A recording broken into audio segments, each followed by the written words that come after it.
Civil rights attorney Ben Crump was here earlier. He's back. He's been called the African American Family Emergency Plan. Wow. He gained national recognition back in 2012 during the Trayvon Martin case. Since then, he's been by the side of many people seeking justice, including the families of Tamir Rice, Michael Brown, and most recently, Botham Jean. His new book is called Open Season: Legalized Genocide of Colored People. Crump examines how racist practices within the criminal justice system impact America, from police brutality to voter suppression. Ben Crump, thank you very much for joining us once again at the table. Thank you. You said that in the book you write, living in constant fear is paralyzing, demoralizing, can kill your ambition and your outlook. Racism is a tool in genocide. Genocide is such a strong word. It is, but it is appropriate to draw attention to what's happening. Most people are thinking that we see another hashtag so often that it gets attention for one day. Yeah. Yes. Think about all the hashtags we've seen in just this year. And the crux of the problem that you see is what exactly? It is certainly implicit bias, and what I really try to focus on in this book is holding a mirror to America's face to say, America, we can do better. This book endeavors to make all races confront our biases because we need to admit that there's a problem. You know, 1 in 5 black men in Tennessee and Florida and many of the other states have similar statistics are convicted felons. If it continues, they believe in the next 25 years, 1 in 3 black men will be convicted felons. And so when I think about the inspiration of this book, I go back to seeing the young people protesting in Ferguson in the aftermath of Michael Brown, Gayle.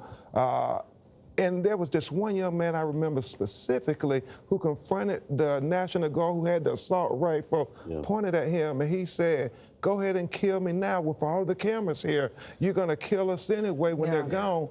And he said, "It's important that the world sees how you all are killing us," and that stayed in my mind. It's important. Ben, a lot of people are uncomfortable having this conversation. How do we have it?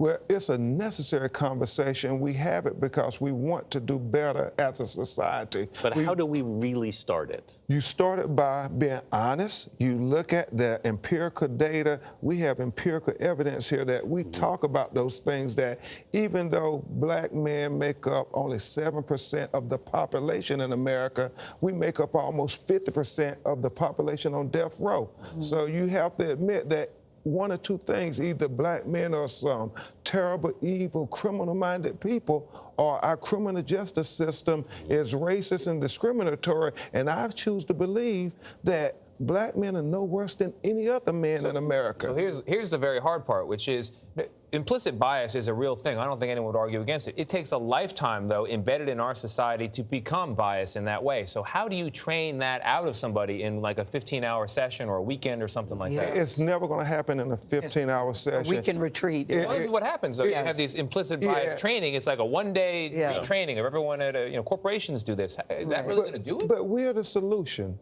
Each and every one of us is a solution. We know it's not going to happen in 8-hour session, 15-hour session. Every day we have to try to better ourselves. We have to look at situations where in the courtroom where black and brown people are sentenced twice as much as white people, and say there's something wrong with that. We can't, as Dr. King says, see injustice and see evil and look the other way. There's no bystander. You have a chapter called White Men Are Not Shot in the Back, and you give several examples of unarmed black men who are killed, and yet there are white suspects who have done mass shootings that are still alive. Can you talk about that? Absolutely. You know, two things, Gayle. Even whether it is hands up, don't shoot, black people, brown people are killed in some of the most unbelievable ways when they have encounters with police officers. Michael Brown was walking, hands up, don't shoot in Ferguson. Then you have Ernest Hoskins, who we talk about, a young man who was having a debate with his boss in front of his 3 employees, and his boss blew his head off and claimed stand your ground. And then you see Pamela Turner, who's having a mental illness crisis, and the police officer shoots her 5 times while she's on the ground and he's on his feet. And so you say... Then on the other side, you have Dylan Roof, you have who did the Dylan shooting in Roof, Charleston, who's alive. Shooting in Parkland, Florida, and white men who are confirmed mass murderers are arrested and protected.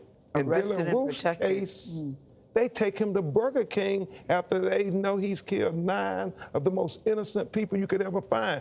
But Stephon Clark, Philando Castile, all these black men, if they move a certain way, they are shot and killed. And so it's the implicit bias that we have to not fear one another. We have to reach out to one another. Well, you have solutions. You say change the focus of criminal justice reform to transformation. Yeah. Rethink incarceration, think successful rehabilitation.